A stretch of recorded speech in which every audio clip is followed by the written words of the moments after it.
It's a sunny summer morning at the Adams Farm in Wilmington, Vermont, and the first crop of the day is about to be harvested.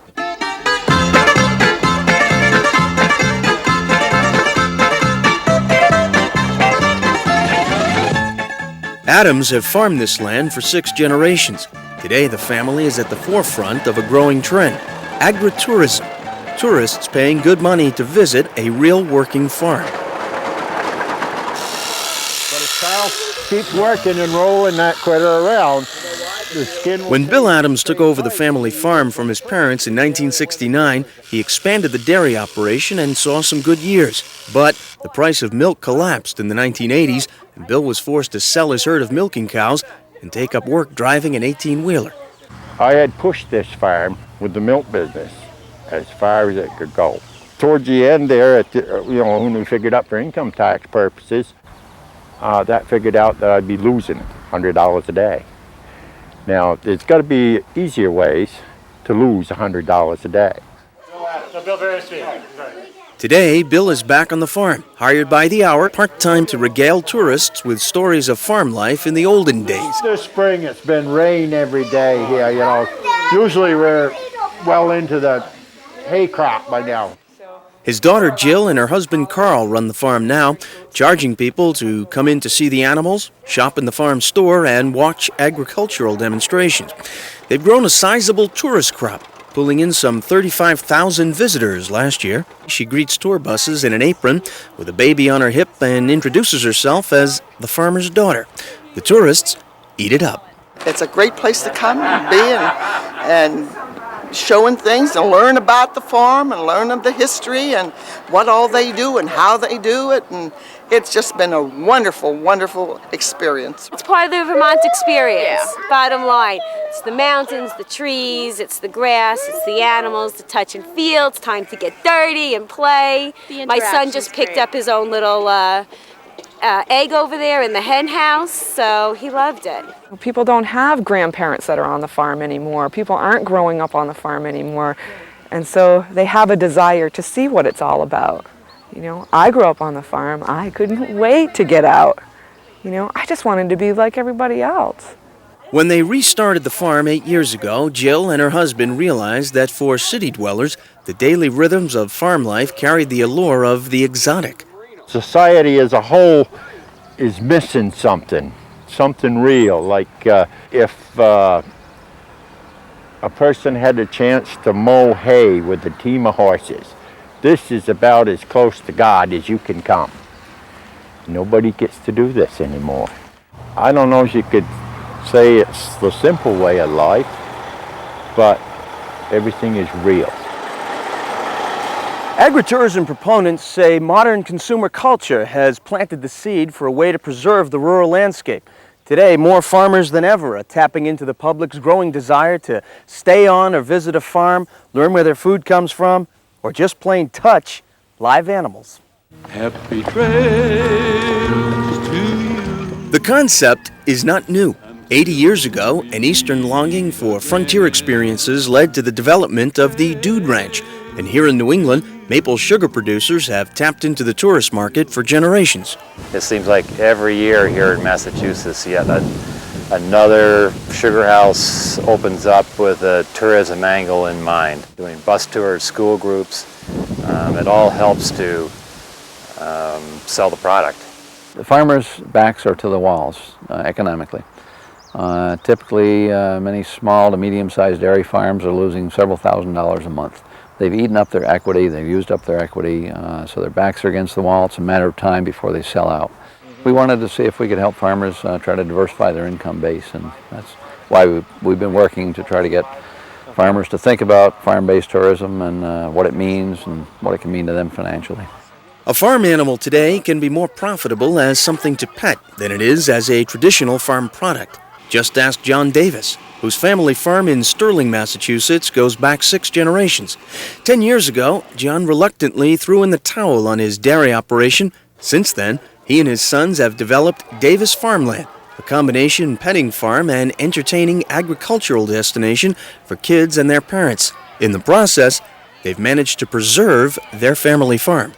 We have 200 acres of land that There's no question that the land itself is worth an awful lot more as a development than it is as a farm.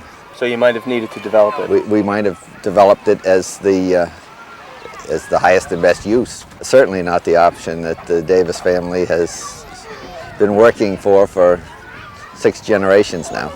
Farmland's a needed venture. We try to make it the ultimate children's discovery farm. Back in the past, everybody had the uncle that they could go to visit on a weekend that had a farm. All the grandparents and parents remember that, but it just no longer exists because of the economy. Farms are going out of business. And so we like to think of farmland as sort of that surrogate uncle that has a farm that everybody can go and visit. The challenge for agritourism is accommodating and attracting a large number of tourists without destroying the authentic quality of the farms they so admire. I'd say there's a sizable minority that look at it. My father would roll over in his grave and say, "Oh my gosh, why are you having these kinds of people on the farm?" But most of them that I've seen are very tasteful and thoughtful, and ironically perhaps reconnect some people with their roots, as long as they don't go over the line and turn into a Six Flags kind of operation. I don't think that a lot of farms are set up where this is going to be 5,000 of them in the next 15 years, and we're going to have exclusively farm entertainment, agricultural tourism. It's a niche and a small but growing part of agriculture, which I think will, could be 10, 15, 20% of what our farmers do in the future, but I don't see it being something that is going to be the majority crop, so to speak.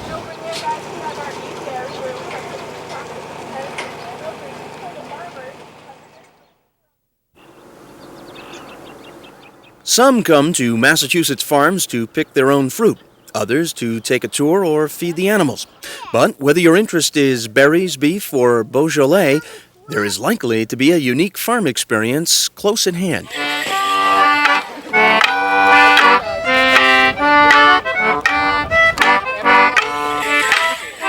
Set on 200 acres of pristine farmland just outside Route 495, Berlin Orchards puts on public festivals throughout the year. Today, it's a celebration of the strawberry.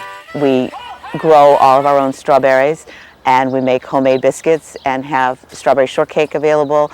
We'll also have face painting, children's crafts, hay wagon rides through the orchard, lots of good food. We're serving breakfast until noon, kind of making it a full event day for the family. I'm Ken, and this is Eli. We're at Berlin Orchards, and we heard about a strawberry festival in the Parents' paper. We like to get outdoors and, get away from the rat race a little bit. I think it's important for the kids to kind of see the roots of the area. A little further north in Bolton, you can tour the Nashoba Valley Winery to see how wine is made, pick your own fruit, or take in the view from the winery's restaurant. Nashoba basically, it's a 50-acre orchard, and what we do is we grow raspberries, blackberries, peaches, plums, strawberries, and 104 different varieties of apples. And the whole focus point is to use the wines and the products that we grow on site into the foods that we serve.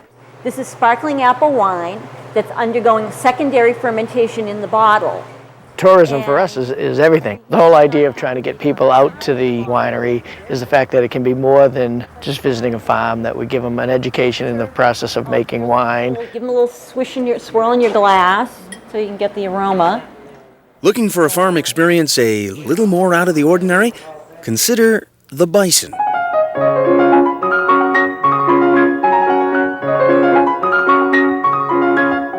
Alta Vista Farm in Rutland, Massachusetts manages a large herd of bison, grown for their particularly lean meat. Each weekend throughout the summer, visitors come for an informational wagon ride in and among the herd. We drive down into the buffalo pasture, right in amongst the cows and the calves. It's $3 for adults, $2 for kids, and it runs right around about a half an hour. And we do questions and answers. Bison are they're an interesting animal. They are the largest animal in North and South America. They have a top speed of about 30 to 35 miles an hour. Since we increased the herd size, we put in a store to sell the meat, and now we are opening up our farm to the public, which is a different thing. Being farmers, we're usually off, at the end of the road somewhere. Not really used to dealing with the public, but it's a very big piece of the puzzle here on the farm on what you have to do to keep the farm prospering on. Call it Yankee ingenuity or just old-fashioned stick-to-itiveness, but New England farmers have always done whatever it took to make it. Today's solutions might strike some as being a little unusual. Out at Davis farmland in Sterling, the family grows a large field of corn every year and cuts it into a complicated series of paths which make up a maze. The object? To entice visitors out to the farm to get lost.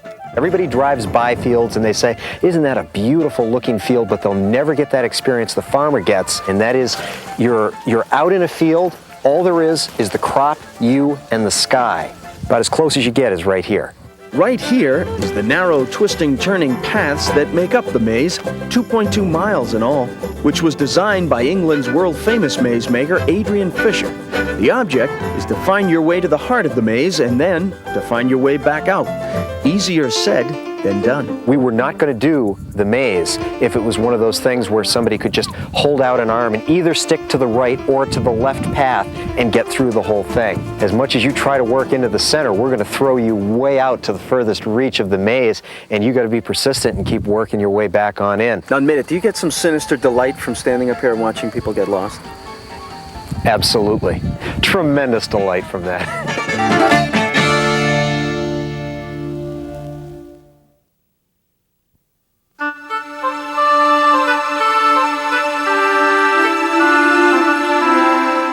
It's called the Farm School, and its classroom is a 130-acre ridgetop farm in Athol, Massachusetts. Public school children from across the region come here to learn how to be stewards of the land.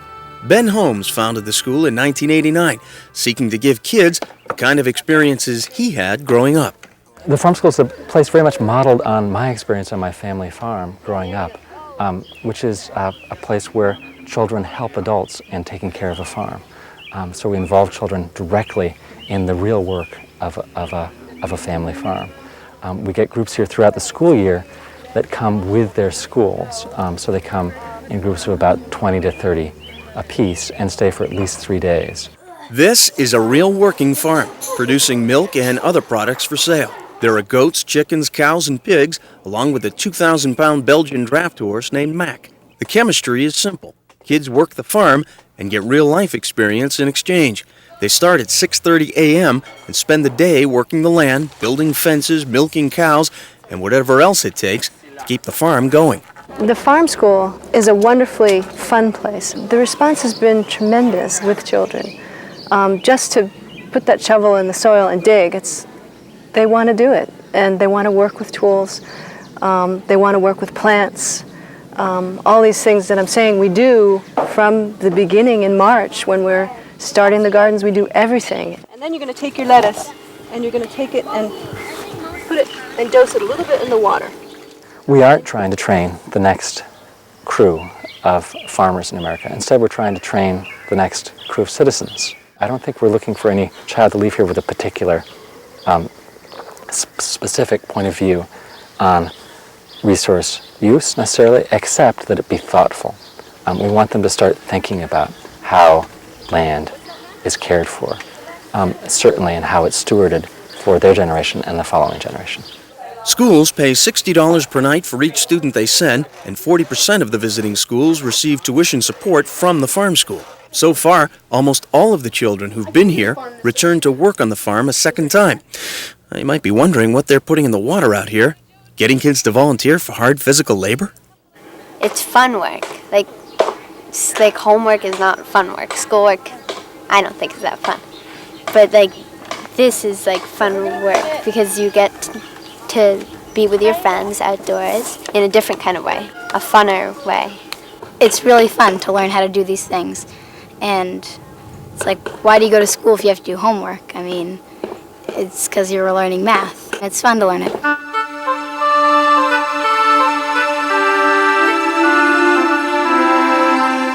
With a number of farms that are disappearing weekly across New England and across our country, I think it's really important for children to have this very real connection to a particular farm, which is what they have here.